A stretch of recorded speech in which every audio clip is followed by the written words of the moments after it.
why I came up with this topic. I did have a little preview, like a trailer in Thai. I don't know, have any of you watched it? None of you watch it. 3 of you watch it. Okay, so that's why next time I wouldn't put so much effort on the trailer. Because, maybe. Anyway, so what I'm going to talk about is beginning Agile or anything, right, into how to bring new change essentially to your organization. As you can tell, I like to try out many things and learn many new things and teach it to my friends. Sometimes it's good, sometimes it's unfortunate. So I'm going to share that experience and what I've learned with you guys today. So that's me, all right? If you don't know me, my name is Pon. What I do, I work at a company called Kaidee, which is a classified shop in Thailand. Anyone used Kaidee before? Some of you. Okay, we're doing very well, as you can tell. So growth hacker, what I do is, it's not so much as a marketing growth hacking, it's more around looking for a new opportunity for the business, right? So what everyone else is doing, I'm not. So that's how I define my role. I also practice Agile. I also learn Agile both as a product and as a Scrum and as a dev team. But I try to spread it to other teams. Like right now, I'm sitting with marketing, and I'm trying to take some of the Agile practices to the marketing team. And also the corporate team, they also do some of the Agile practices. Not everything, some of it. I also blog. I have a food blog. So, as you can tell, do what you like. It's okay. I haven't kept up with it a lot. I also I lecture, believe it or not, at my university. So I teach Agile as a course, as a 4-credit course. So that's quite a challenge, because when I look around for an Agile course, there's not much actual Agile course. There's maybe 1 or 2 with a curriculum that teach just the Agile. So I also get to do a final exam, a written paper exam on Agile. So that was fun. So how do you grade anyone, right, to do Agile? What about you, right? So in the morning, we know a little bit that there's a lot of non-tech people coming to the event, but I want to know who are the tech guy in my room. Cool. All right. Marketing? Yay. Any UX people? UX and marketing. All the things. All right. Any executive I should go say hi to? All right. Oh well. See ya. All right. There. So how long have you guys been using Agile? Would you say who is the entry-level Agile? Who has no idea what Agile is? I just picked the wrong name. Who is expert Agile, who should be giving this talk and actually go away? No? All right. It's good to know. So I assume that you come to this conference looking for new things, right? People always look to improve yourself, improve the team. Everybody wants things better. So when I ask who wants change, the cartoon says you should answer. So of course, if you do this honestly, everybody wants to change. Wants change, sorry. But if you see this cartoon, right, who wants to change themselves? Nobody wants to change. We want things to be better, but often things usually start with you doing it yourself. But that will be a very short talk if that ends here. So I'm going to introduce you to 3 men to highlight 3 of my talk. If you do you remember, do you know any of these guys? Kaidee, yes, Kaidee. Who's the first guy? Newton, yes. Okay, who knows the middle guy? Oh, awesome, wow. So I think you can. Awesome, yes. I didn't get anyone who know this, yes, but he's, whatever his name is. So three man, right? We will get to that, but he's a philosopher. Essentially, he asked question. So the second guy, he asked question, how to be happy. So he asked this 300 BC, so that's a long time ago. How to be happy. And he actually asked the question that I don't want to get into it now, but he asked a very interesting question, and I want to use his framework of asking to examine how do we do Agile. So if you remember Newton, right, one of the smartest man ever, and the villain that forced you to learn calculus. Right? I hated that guy in college. But of course, without him, we won't progress as much. But one of the things that he invented is law of motion. Anyone remember his third law of motion? Yeah? So equal and opposite reaction. The harder you push, the harder it will push back. Right? So I found this to be true in objects and also to be true in people. I made that leap, so it's not Newton. It's probably wrong, but I make the bridge. So this is in my experience. That's why it's Agile without a name. So I tried to, throughout my years, to adopt new change. I try Agile, I try UX. Let's do UX. Design sprint, I'll give you an example of that. TDD, BDD, DevOps, Six Sigma, right? CMMI, whatever you can think of, right?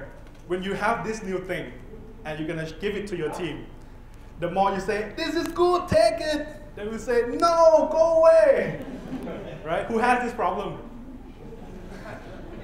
Okay, so the rest of you haven't tried, or so this is what I found, and I think I might find a way to handle this, and this is what I want to share with you today. Anyone seen this before?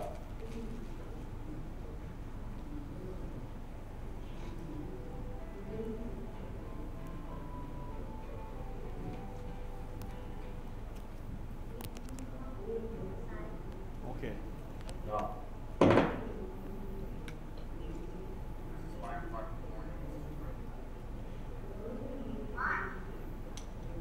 Can you hear?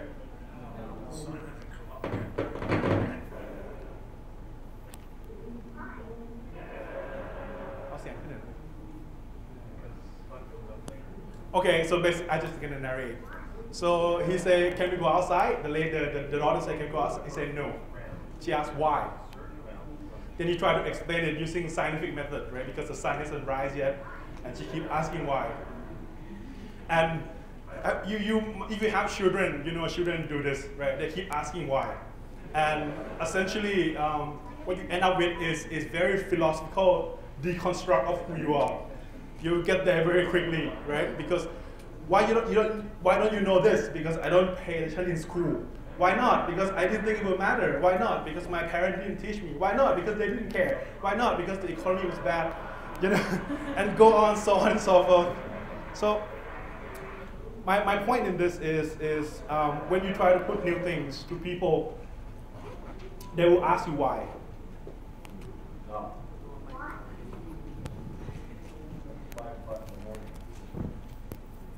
Apparently I don't speak loud enough for the recording.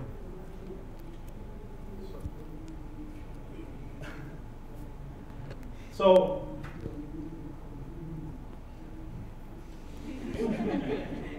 good pause. Talk among yourself. So yes. Okay, thank you. So when you when you bring new things, right, the team will ask you why right away. Because what you want to be careful is, are you sure? You have to ask yourself first, why do you bring this thing? Does it solve a real problem, or you think because it's just cool, right? This is what you want to be careful in lean validation or lean thinking. If anyone of you has found it before, they will say, what you want to be careful is what you call a solution looking for a problem. So I have this very cool solution, right? You have this TDD, I have this UX, I have this Agile, I have this TDD. If you do it, our life will be better. Let's do it. Right? Who heard this before?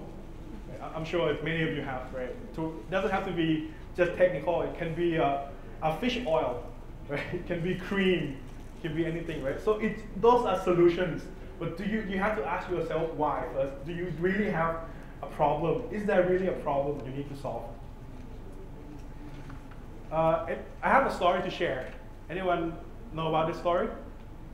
So, do you know that a ballpoint pen, a normal pen, doesn't work in space? You know that? Because it needs pressure, and space has no pressure. So a pen doesn't work in space. So NASA, right?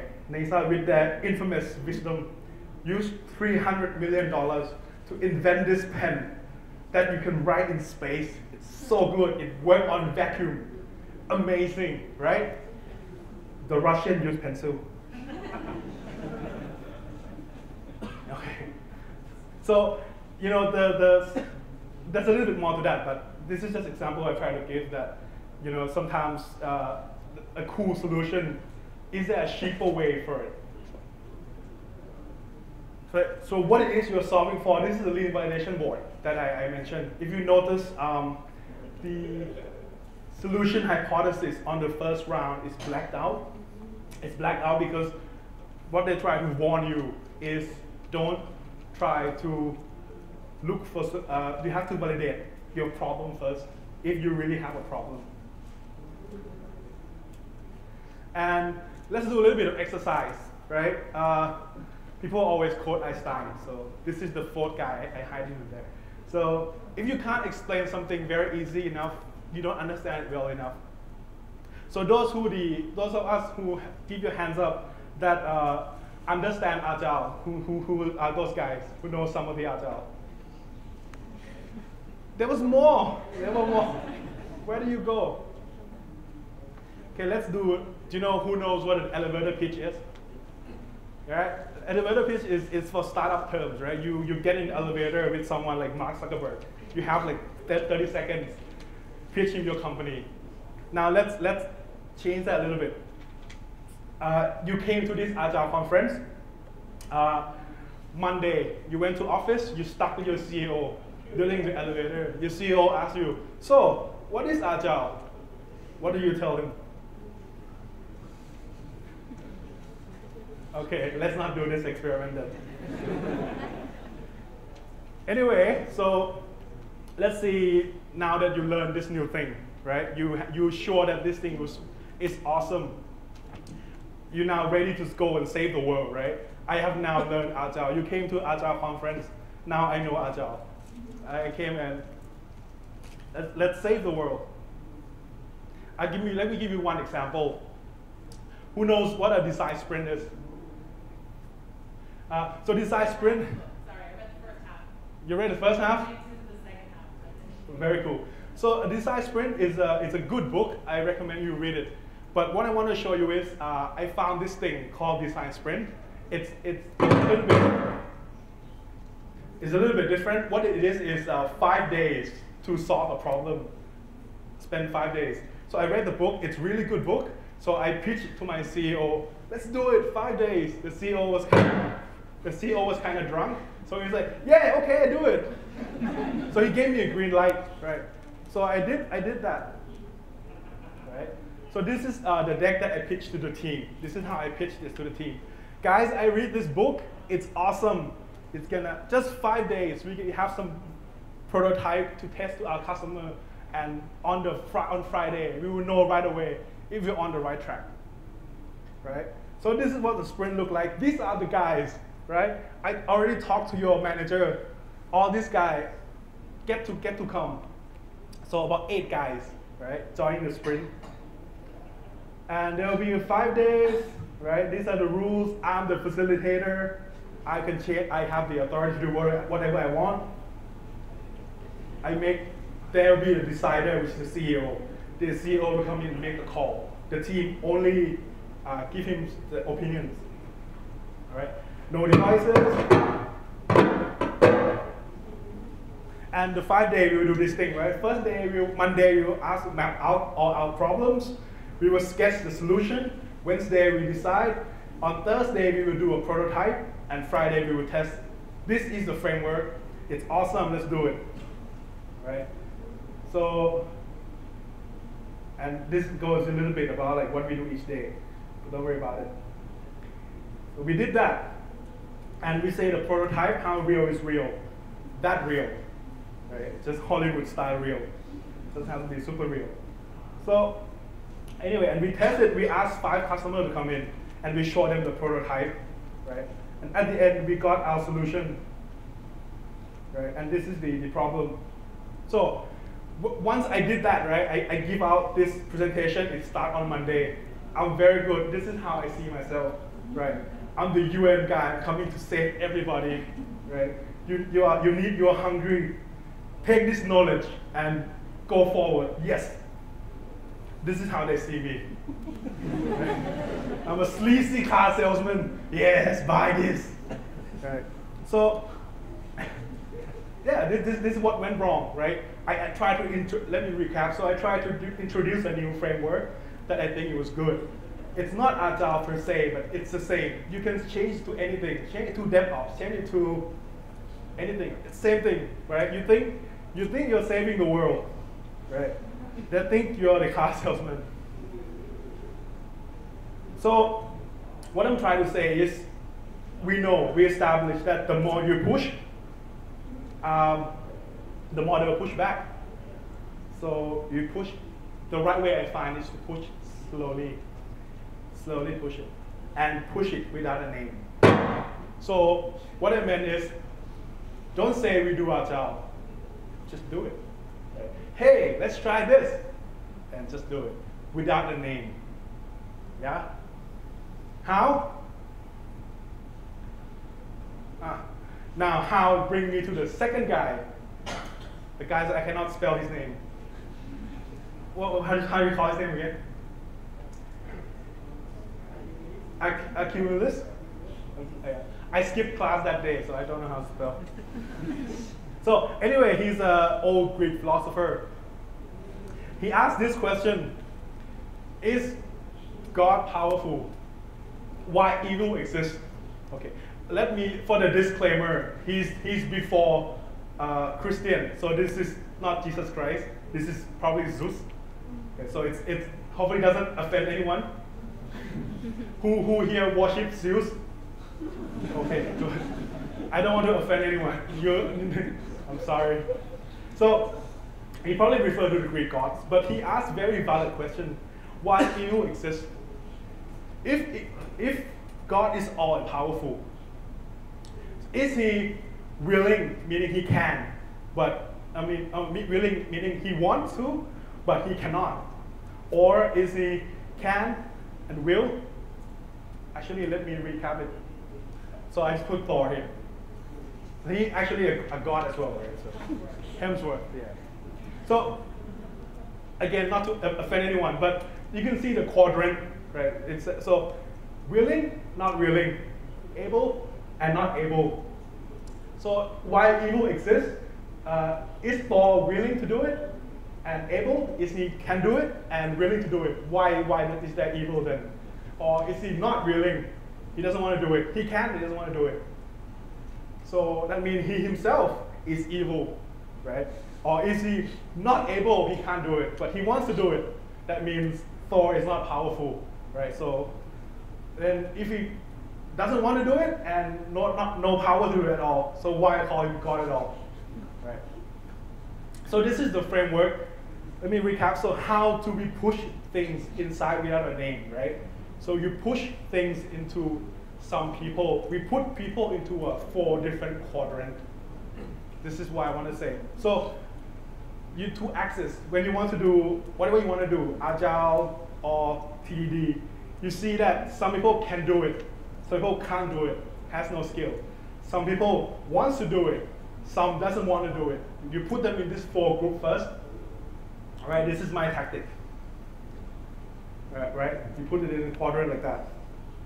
So, of course, group A, this group A is what can't do it, doesn't want to do it. Group B can do it, but doesn't want to do it. Right? And so on and so forth. Yeah? And what you want at the end is to move everyone to the quadrant D, right? You want everyone to be able to do it and wants to do it. So the way is, since there are 4 different quadrants, 4 different people, 4 different mindset, 4 different skills too. So the way to communicate to these people are different. So this is as little text as I can reduce to. I know I hate it too when there's a lot of text on screen, but there it is. So I'm going to put this online so you can load it, so I don't need to take a photo of it. Basically, how can you tell who's group A, right? Group A is the non-performers, right? They can't do it, they don't want to do it. They're not performing their task, they're scared by the task, they're always unclear, they always put it off, I'll do it tomorrow. So you know this guy, right? You might be that guy yourself. I used to be that guy. Sometimes I'm that guy, right?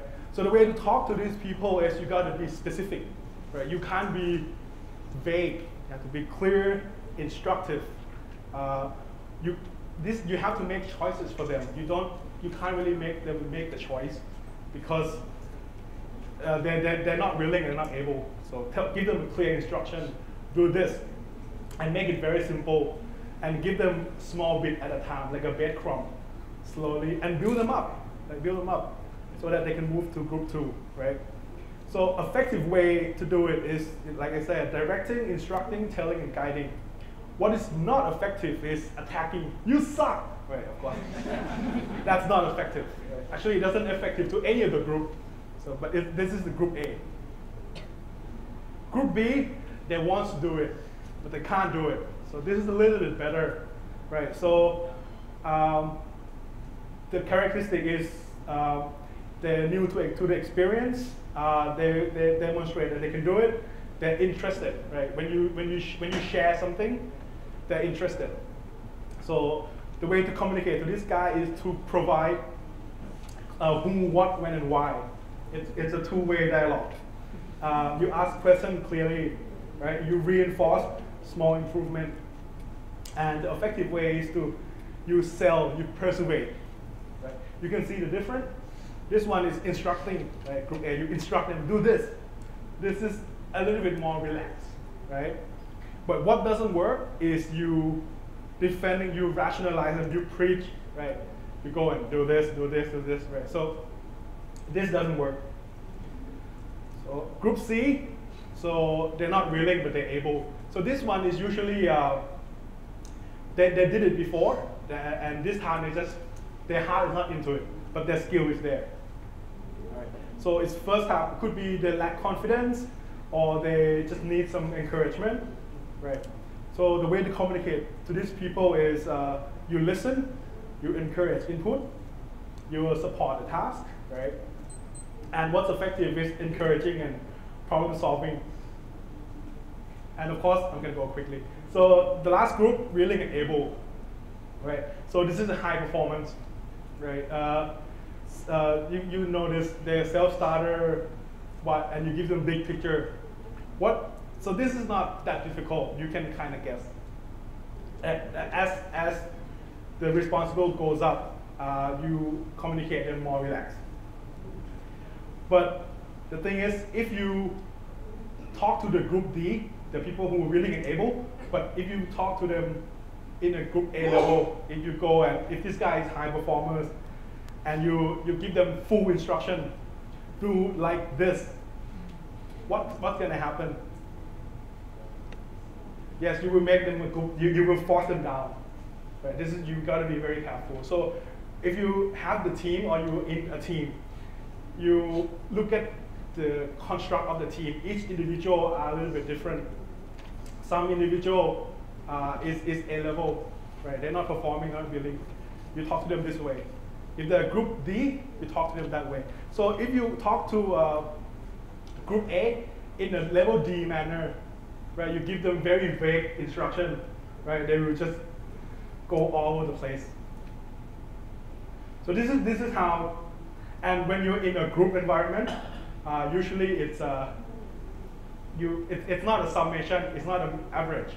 It's actually if the least guy. So if it's a group of good level performing able, and you add one A level in, what happens is usually it pulls the team down. So you got to build the team back up. Right, so pick the right tool for the job. So I'll leave this online, so hopefully this makes sense. Actually, I'm just going to recap a little bit. Right, same thing. Right, is the guy willing and able? You put them in a quadrant, and the way to communicate to them. Right. So where to start? Anyone know what this is?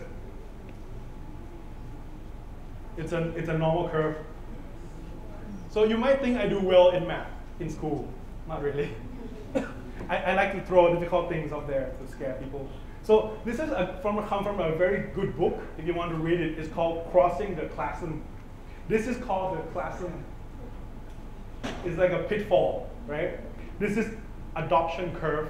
When you want to create a new movement, any movement, be new iPhone, feature phones, the new MacBook Pro that is so expensive. That just came out last night. Who's gonna buy it? MacBook Pro, 100,000 baht. Nobody wants to buy it? No innovator in this room.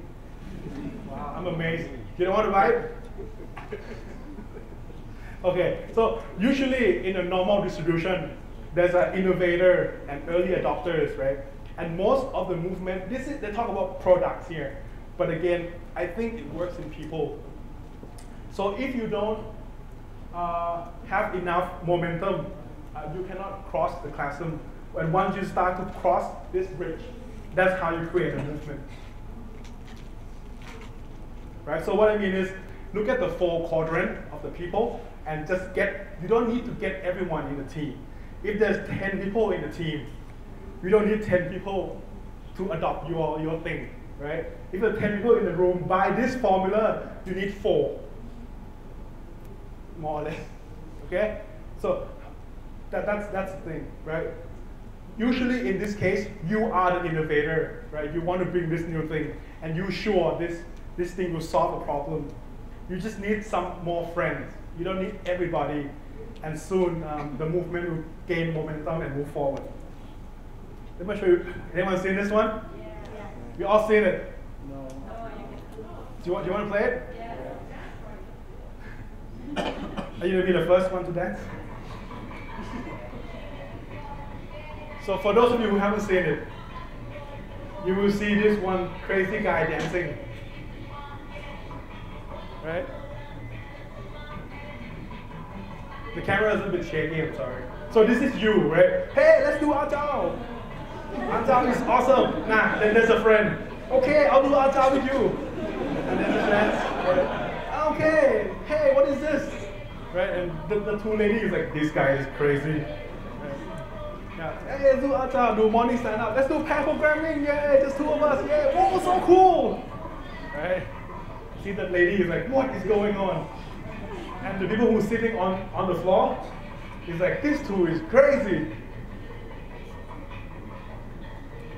But if you persist enough, there will be a 3rd guy. Like, see? Oh, Agile is awesome. That's me with the wig. See?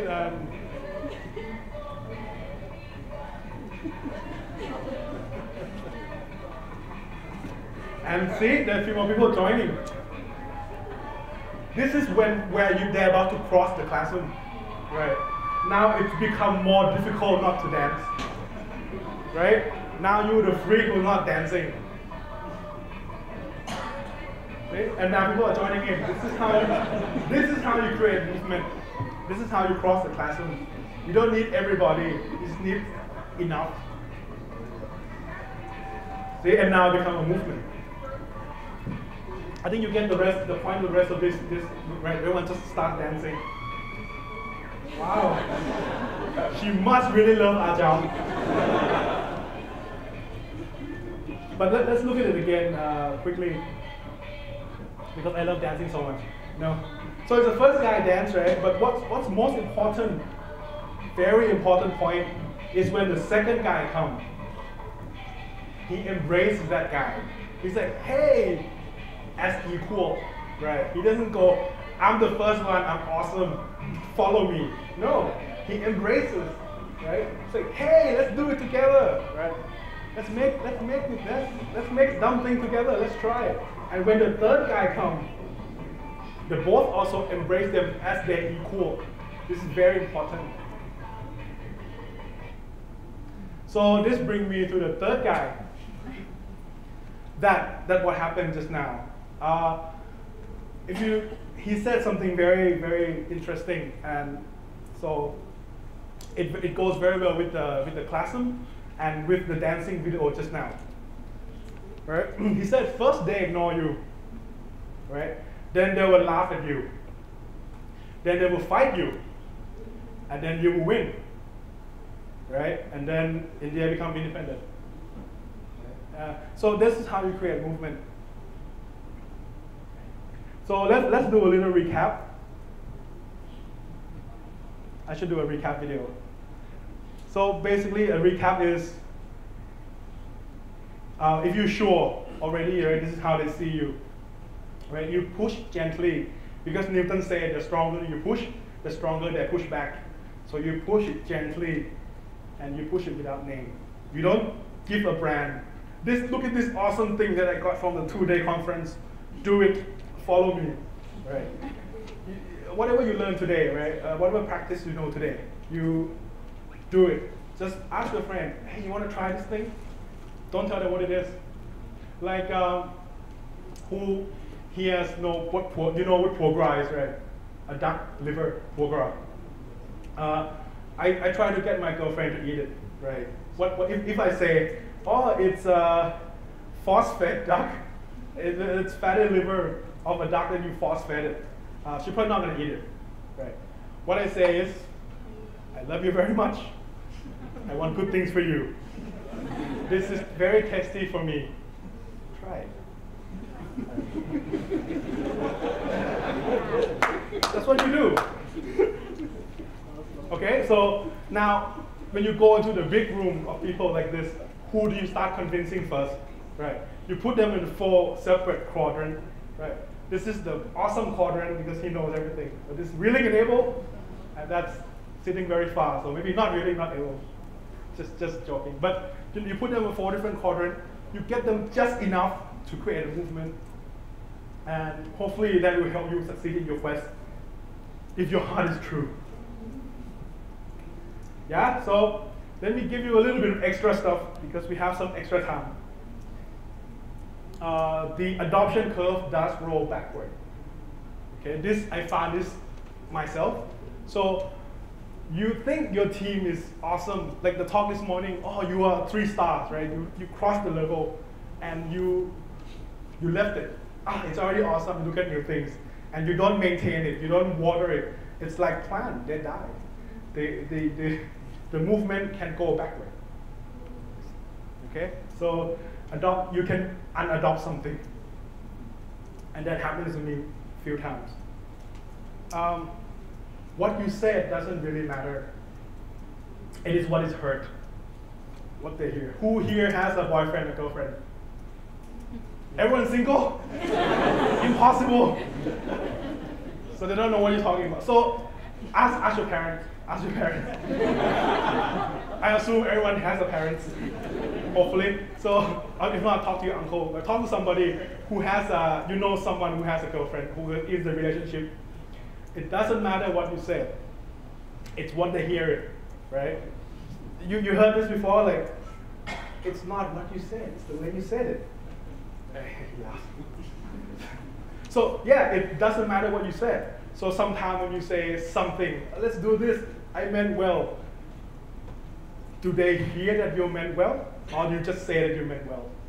Right. So it is what they heard, it is not what you said. So hopefully you're not hearing what I said, so this doesn't make sense. Okay, moving on. I hear these many things. As I mentioned, I also give lecture to the students. I tell this to my students a lot. Be careful, this is very dangerous thing. Think outside the box. It's very vague term. What does it mean? Think outside the box, right? Means you don't follow convention. But do you know what a convention is? No, but but where does that rule come from?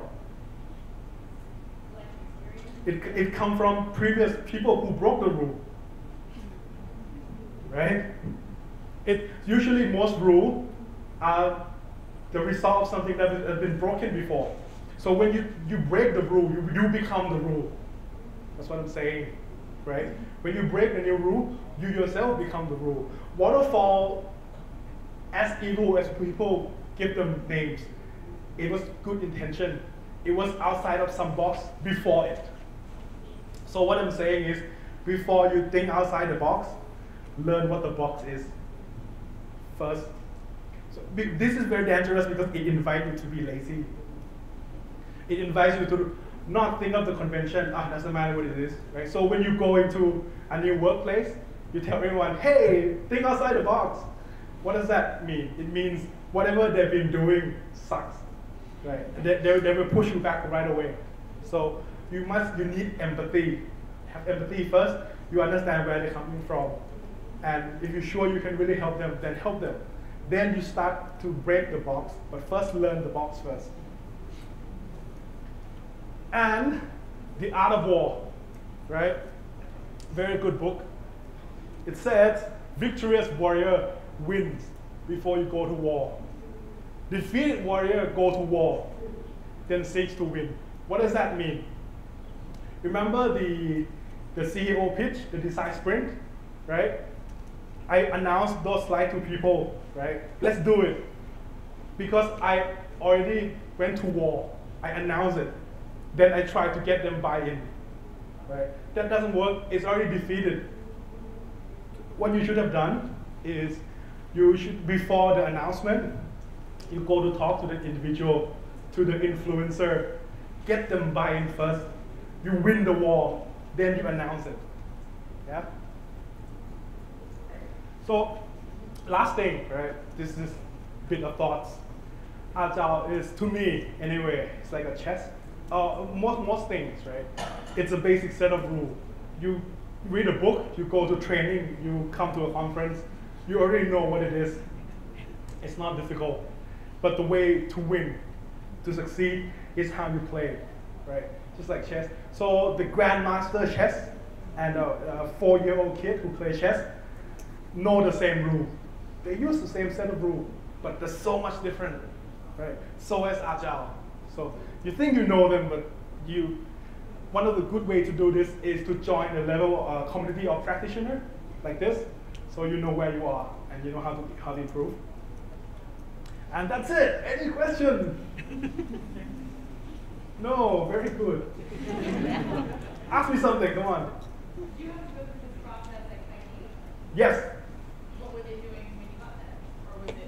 Or was it? So I joined them 3 years ago. 4 years now, I think. So it's not just one thing. It's anyone from Kaidee here? No. So I can talk smack. No. No, I love the team. So we grew together with the team. So we went through many journeys together. First is the Agile. And same thing, they've been doing ITIL. I think ITIL level 2 or something. I'm not very sure. But they have the process in place. Right, they have like 6 sign-off before they release something, right? But it was good to them. It was good, right? Why do you fix it? We fix it because the CEO think it's good. The CEO say, okay, Agile makes me do things faster, I think. So I've been told. So let's do Agile. So everyone has to do it. So of course, when the CEO says do it, everyone has to do it. So it's been pushed to them. But in their own way, they push back. So I see that, and then move on to DevOps, similar things happening. Design sprint, UX. So through this journey with Kaidee and also other places that I consult and work with, I see this people pushing back because you start to push something to them. And usually the mistake I see is because you put a brand to it. You put a name to it. So the best way to do it is to do it without a name. Maybe belong to the team, not. Yep, correct. And this is good. It reminds me of a successful case. Right now, marketing team, as I mentioned at the beginning, every morning the marketing team, they will do a morning stand-up. Nobody forces them to it. We introduce a framework, it's good, and they find value in it. So it's self-sustained, so they do it. The corporate team is procurement, finance, legal. They don't do morning stand-up because it's no use to them. But what they do is they adopt Kanban board with color coding. Right? I introduce a framework to them. This is good, and they do it, and it makes sense to them. And they color code the card, so from far away you can see what types of work and how the blockage, how the flow work. Everyone on the team can see it. It's good, it's self-sustained, and it's done without a name. Top. Any idea how to make your team talk? Because I always found the case where, yes. Because one of the PS says to make this work, we need to hear from everyone. Yes. And let everyone talk. But yes.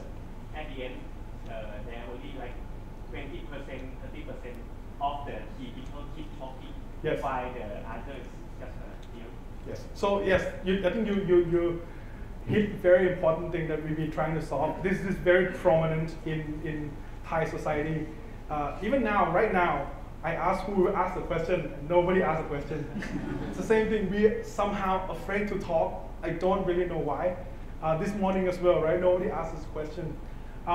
In the Scrum team, the way I find it worked well the best happens in retrospective. You've got to start doing small, right? So in retrospective, you write something, but as a Scrum Master, right? Sometimes you accelerate pain, so it happens faster. So it's a control crash, right? So people don't talk. What I did is I locked the room, and I said we will not leave this room unless people talk. Yeah. So we sit there in silence for 2 hours. Silence. It goes very long, very long. You know, in prison, right? Like where you put criminal, the best thing they can do is put you in isolation. That's what. So if you hit someone, if you see in a movie when you hit someone, right? In prison, they put you in isolation for 2 weeks, right? And that's hell for them, right? So you can imagine 2 hours silence in the retro room. Right? They will talk, and of course they will cry. No, it depends, right? It could work for you, if it not work for you. You got to see the context yourself. But that worked for me. You do what I call a control crash. You know if they're gonna cry. You know it's gonna be emotion, and part of retrospective, right? You inspect the past, so you bring the evidence into the room. Right? You bring the card, you bring the work. Right? You have the evidence, prominence, right? And explain what happens. Talk to your team. Don't bring the boss in there. Talk. Hopefully it helps you. I think there's another thought about the team talk. In the morning you said, like in the morning, like you got that some people doesn't ask a question. I think the main point is that people will start asking questions if they understand or fell into the topic that has being discussed, and like within the team, like if somebody doesn't talk, that means that he or she doesn't feel she is a part of the team or doesn't feel she is the owner of the thing as well. That is important as well, that to create for your team member. I agree. Continue.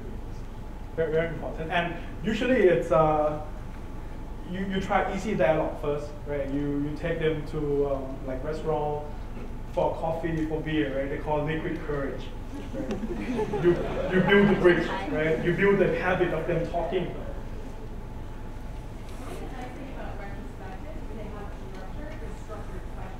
Yes. It's very hard to like ignore when you're asked direct and structured question about your work, this sprint. And you can't sit there silent. What you said, like wait. Yeah. Sit there. Just let them solve. So they're forced to answer the question. It's not like a control crash. Any more? Any more? Come on, give me one more. Come on. I love questions. What's your favorite question? What's my favorite question? Wow. The one that makes me really think. My favorite question is usually the one that I find out that I end up wrong. Like, if you ask me so good that my premise today is actually incorrect, that would be my favorite question. Free one. Okay, if nothing else, thank you guys for coming to my talk. It's a little bit early. I'm sorry, it's about 10 minutes. So, I hope it's useful to you. So if the CEO asks you what's the takeaway, what would you say? What? No. You sell it without a name, okay? Remember.